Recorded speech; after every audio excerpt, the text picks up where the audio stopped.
Assalamualaikum viewers, this is me Naila Tanhim and I welcome you all to Javed Publishers. Today we will discuss a topic from General Knowledge book chapter number 7 and the name of the topic is plants. So let's get started. Take out page number 34 of your book. Let's read the chapter. Plants play an important role in the lives of all living things on this planet. They provide us oxygen to breathe. We get a variety of foods from them. पौधे हमारे लिए बहुत अहम है। ये हमें सांस लेने के लिए ऑक्सीजन देते हैं। पौधों से हम खुराक भी हासिल करते हैं। टॉल और big plants are called trees. बड़े पौधे दरख्त कहलाते हैं। We get wood from trees. Wood is used for making furniture, houses, doors, windows etcetera. Trees also provide us shade. दरख्तों की लकड़ी फर्नीचर बनाने, घरों के दरवाजे, खिड़कियां और छतें बनाने के काम आती है। ये हमें साया भी मुहैया करते हैं। Now let us learn about the structure of plant. अब प्लांट के स्ट्रक्चर के बारे में पढ़ते हैं। A plant is made of different parts like root, stem, leaves and flowers. पौधे के मुख्तलिफ हिस्से में जो मुख्तलिफ काम सर अंजाम देते हैं, ये हिस्से जड़, तना, पत्ता और फूल हैं। Roots grow underground. They help to hold the plant in the soil. They also take water and minerals from the soil for the growth of the plant. The roots of some plants are eatable such as carrots, radishes and turnips. जड़ें मिट्टी के अंदर होती हैं और ज़मीन की जानिब बढ़ती हैं। ये पौधे को मिट्टी में मजबूती से गाड़े रखती हैं। ये पौधे के लिए मिट्टी से पानी और नमकियात जज़्ब करती हैं। ऐसी जड़ें जो कि ज़मीन के अंदर उगती हैं और जिन्हें हम खा भी सकते हैं, उनमें गाजरें, शलजम और मूली आते हैं। Now let's talk about stem. Stem provides support to the plant. It carries water to all parts of the plant. It bears branches, leaves, flowers and fruits. तना पौधे का वो हिस्सा है जो जड़ों से हासिल होने वाली पानी को पत्तों और टहनियों तक पहुंचाता है। तने के ऊपर पत्ते, फूल और फल लगते हैं। Leaves grow on the stem. They make food for the plant using sunlight, air and water. Leaves are called food factories. पत्तों में पौधे की खुराक बनती है। हवा, पानी और सूरज की मदद से पत्ते पौधे के लिए खुराक तैयार करते हैं। The leaves of different plants have different shapes. There are some different shapes of plant. मुख्तलिफ पौधों के पत्तों के मुख्तलिफ शेप होते हैं। यहाँ पर आपको कुछ पत्ते दिए गए हैं जिनके मुख्तलिफ शेप्स हैं और ये तमाम पत्ते मुख्तलिफ पौधों के हैं। सबसे पहले जो हमारे पास पत्ता है that is grape vine leaf, second one is apricot leaf, third one is maple leaf and the fourth one is guava leaf. यानी कि पहला हमारे पास अंगूर का पत्ता है, अंगूर की बेल का पत्ता है। दूसरा हमारे पास खुबानी का पत्ता है। तीसरा हमारे पास मेपल का पत्ता है और चौथा हमारे पास अमरूद का पत्ता है। इन तमाम पत्तों में आप देखिए कि पत्ते की बनावट और जो लीफलेट्स यानी कि पत्ता जो डिफरेंट टाइप्स में डिवाइड हुआ है उसकी बनावट भी मुख्तलिफ है। Flower come in different colours, shapes and sizes. Some flowers contain seeds. फूल मुख्तलिफ रंगों, शक्लों और साइजेस में अवेलेबल होते हैं। कुछ फूल अपने अंदर बीज रखते हैं। When seeds are sown into the soil, new plants grow from them. जब उस बीज को हम ज़मीन में लगाते हैं तो उससे एक नया पौधा उगता है। The flowers of some plants become fruit. और यही बीज जिनसे फूल निकलते हैं, ये फूल आगे जाकर फल बनाते हैं। लेकिन ये प्रोसेस हर पौधे में नहीं होता। किसी पौधे में फूल जो हैं वो फूल तक ही महदूद रहते हैं और किसी पौधे में ये बीज फूल बनने के बाद नया फल बनाता है।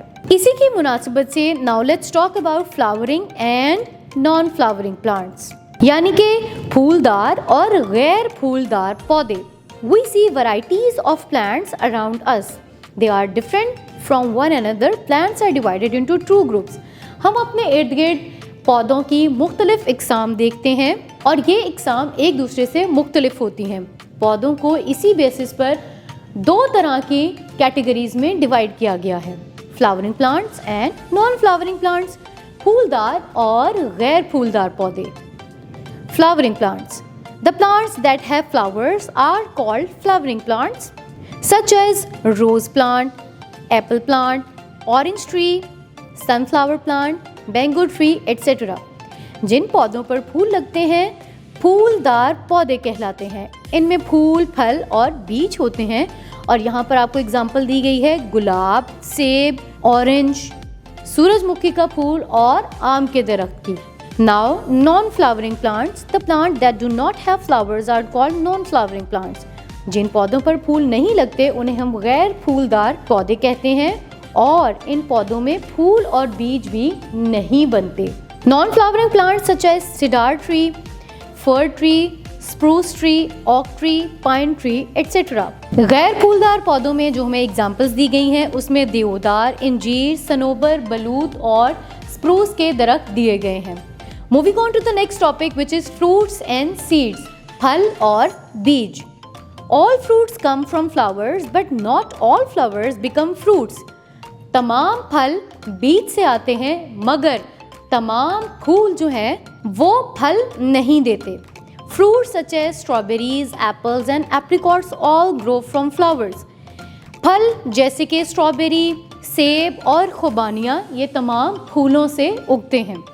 Fruits contain seeds inside them. We can also grow new plants from the seeds of the fruit. As we all know, fruit के अंदर बीज होता है और इन बीजों से हम दोबारा एक नया पौधा उगा सकते हैं। Some fruits have only one seeds. अब हम बात करते हैं types of seeds. कौन से ऐसे फ्रूट हैं जिसमें एक बीज होता है, कौन से ऐसे फ्रूट हैं जिसमें एक से ज़्यादा बीज होता है। Some fruits have only one seed. They have given you some pictures. कुछ ऐसे फ्रूट हैं जिनके अंदर एक ही बीज होता है जैसे कि आम, लीची और खुबानी, mango, apricot and लीचीज। The next one is some fruits have a few seeds. कुछ ऐसे फल जिसके अंदर चंद बीज मौजूद होते हैं। The examples are apples, guavas and oranges. सेब, अमरूद और माल्टा। Some fruits have many seeds. अब हम उन फ्रूट्स की बात करते हैं जिनमें एक, दो से भी कई ज़्यादा बीज होते हैं और समटाइम्स ऐसे होता है कि इन बीज को हम काउंट भी नहीं कर सकते। So the examples are papaya, pomegranate and melons, यानी कि पपाया, अनार और खरबूजे। Development of a plant from seed, एक बीज से नया पौधा बनने का अमल क्या है, कौन कौन से स्टेप्स इसमें होते हैं, इसके बारे में बात करते हैं। A new plant grows from a seed. Sow some seeds in the soil. एक नया पौधा बीज से उगता है। सबसे पहले क्या कीजिए, आप कुछ बीज लीजिए और उन्हें ज़मीन में दबाइए। The seeds need sunlight, air and water. और बीज को ज़मीन में दबाने के बाद भूल नहीं जाना, 3 चीज़ें रिक्वायर होती हैं पौधे को ग्रो करने के लिए, सनलाइट, वाटर एंड एयर। इन तीनों में से कोई एक भी चीज़ नहीं होगी तो पौधा ग्रो नहीं करेगा। सो water the seeds daily. After a few days you will observe that new plants grows from the seed. तो बीज लगाने के बाद जिस जगह पर आपने बीज लगाया है रोज़ उसको पानी दीजिए और कुछ दिन बाद आप देखेंगे कि उस बीज से एक छोटा सा पौधा जो है वो स्प्राउट करके यानी कि ज़मीन से निकल कर आता है। A plant needs soil, water, air and sunlight for growth. अब पौधा बनने के बाद पौधे को ग्रो करने के लिए भी 4 चीज़ें रिक्वायर हैं, soil, water, air and sunlight. यानी कि अच्छी क्वालिटी की मिट्टी, ना वो ज़्यादा चिकनी हो ना वो ज़्यादा रेतली हो और ऐसी मिट्टी जिसमें हवा का गुजर हो सके। So the best soil for growing plants is silt soil. पानी, हवा और सूरज की रोशनी का होना बहुत ज़रूरी है।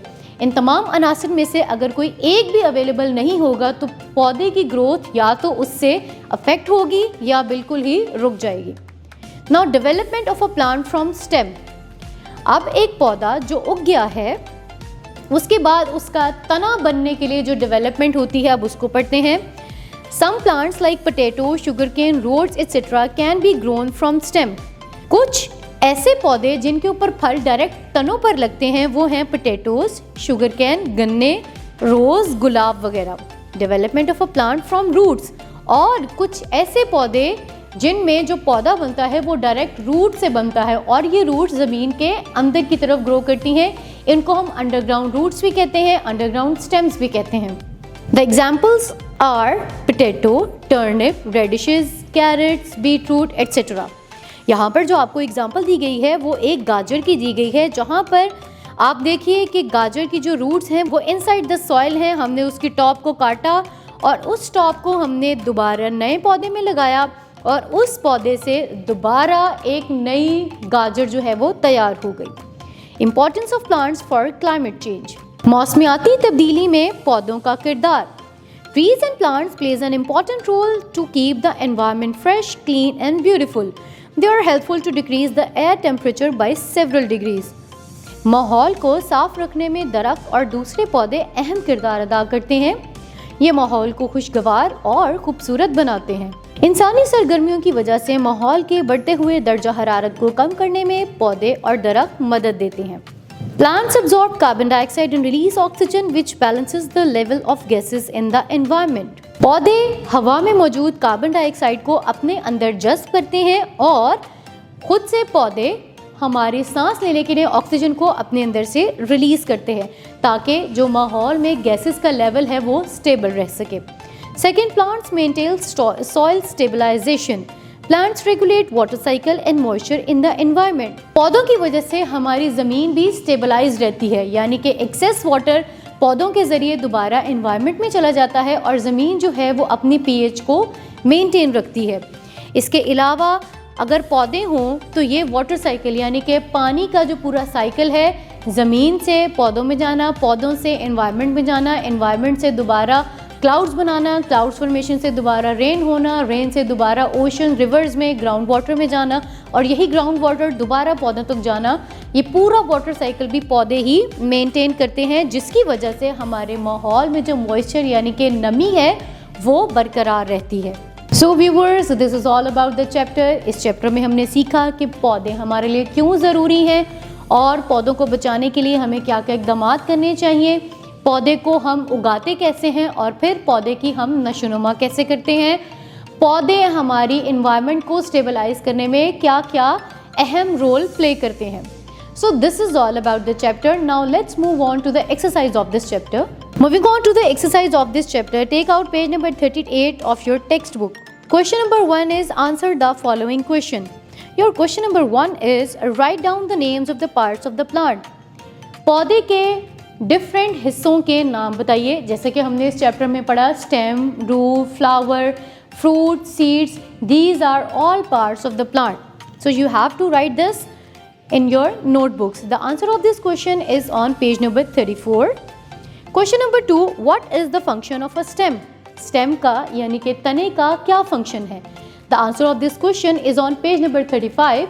But let me tell you teachers that before doing this question, ask student about the answer of this question. जैसे कि उन्होंने चैप्टर में पढ़ा कि तने का क्या फंक्शन है, सबसे पहले ये बच्चे बताएं और फिर उसके बाद आप बोर्ड पर उनको इसका आंसर लिखवाएं। Question number 3, what are flowering plants? यानी कि फूलदार पौधे क्या होते हैं? The answer of this question is again on page number 36. Question number 4, how does a new plant grow? नया पौधा कैसे उगता है? The answer of this question is on page number 37 in very detail. Question number 2, sort out the following into flowering and non flowering plants. Here teachers and students, they have given you 8 kind of trees. You have to write down whether they are flowering or non-flowering plants. इनमें से आपको बताना है कि कौन से फूलदार और कौन से गैर फूलदार पौधे हैं. The first tree is spruce tree, second is cedar, third is apple, fourth is coconut, fifth is orange tree, sixth is oak tree, seventh is mango tree and the eighth one is fir tree. Class में बच्चों को ये activity करवाने से पहले आप बच्चों को खुद से कहें कि वो बताएं कौन से ऐसे दरख्त हैं जिनके नाम से ही हमें पता चल रहा है कि वो फल देते हैं. तो फल देने वाले पौधे क्या हुए? Flowering plants. Let me give you some hints. As you see in the diagram, there are apples on apple tree, mangoes on mango tree and oranges on orange tree and also there are coconuts on coconut tree. And what is fir tree? यहाँ पर आपको इंजीर यानी कि इंजीर का दरख्त. फर tree में अगर आप बताइए कि ये फ्लावरिंग है या नॉन फ्लावरिंग प्लांट है. अब जितने मैंने नाम लिए दे आर फ्लावरिंग प्लांट्स और trees. The rest of the others are non flowering trees. Now the types of plants, flowering plants and non flowering plants. As this topic is well discussed in the chapter, हमने बहुत अच्छे से पढ़ा फूलदार और गैर फूलदार पौधे, इनकी प्रॉपर डेफिनेशन और एग्जाम्पल्स आपको चैप्टर से मिल जाएंगे, which is on page number 36. Moving on to the next page, which is page number 40. Label the different parts of the plant. They have given a picture of a plant and you have to label the different parts of the plant. I will not do this for you. You have to do this by yourself by watching the picture from your textbook. Now write the names of any 3 eatable roots. कुछ ऐसी 3 roots के बारे में बताइए जिनको हम खा सकते हैं. Number 1 beetroot, number 2 radish, number 3 turnip, number 4 carrot, number 5 ginger and number 6 is potato. You have to write 3 eatable roots. I have given you 6, so it's your choice which you like to write in the given option. Now there are some activities also. Take the leaves of different shapes and paste them on a chart with the names of different plants or trees. Trace the outlines of trees on a chart and color them. मुख्तलिफ दरख्तों के मुख्तलिफ पत्ते लीजिए, उन्हें एक chart paper पर लगाइए, उनके नाम लिखिए. दूसरी एक्टिविटी है उन पत्तों को चार्ट पेपर पर लगाकर उनकी आउटलाइन ट्रेस कीजिए और उन्हें कलर कीजिए. Third one, soak a few bean leaves in a jar, fill them mud and observe over a few weeks. Record, draw your findings. How did the seed change into a plant? उसके बाद आप कुछ लोबिये के या मटर के बीज लीजिए, उन्हें मिट्टी में दबाइए, उन्हें पानी दीजिए और उनकी डेवलपमेंट को रिकॉर्ड कीजिए और अपनी तमाम रिकॉर्डिंग्स को नोटबुक में नोट डाउन करें. Your fourth activity is bring some plant और their pictures which grow from seed, stems और रूट्स. ऐसे पौधे जो कि बीज से उगते हैं या रूट से उगते हैं या स्टेम से उगते हैं, इन तमाम कैटेगरीज के पौधों की पिक्चर एक पेज पर चस्पा कीजिए. Your last activity is take 2 pots with growing plants, provide them with all the factors necessary to grow while keep them away from light, water, etc. Observe the plants over time and record the findings in your notebook. यहाँ पर आपको कहा गया है कि 2 पौधे लीजिए, एक को तमाम रिक्वायरमेंट्स उसकी पूरी कीजिए, यानी कि उसको सनलाइट दें, प्रॉपर वाटर दें, प्रॉपर एयर होनी चाहिए, अच्छी सॉइल यूज़ करें, जबकि दूसरे पौधे को इससे आप डिप्राइव रखें. तो आप देखिए कि कुछ दिनों बाद उन दोनों पौधों में क्या चेंजिंग्स आती हैं. अपनी चेंजिंग्स को रिकॉर्ड कीजिए और क्लासरूम में उसको डिस्कस कीजिए. So viewers, this is all about the chapter. I hope आपको अच्छे से समझ आ गई होगी और आप अपने घर पे और स्कूल में नए नए पौधे लगाने की प्रैक्टिस ज़रूर करेंगे. इसके साथ ही मुझे नेक्स्ट वीडियो तक के लिए इजाज़त दीजिए. अल्लाह हाफ़िज़.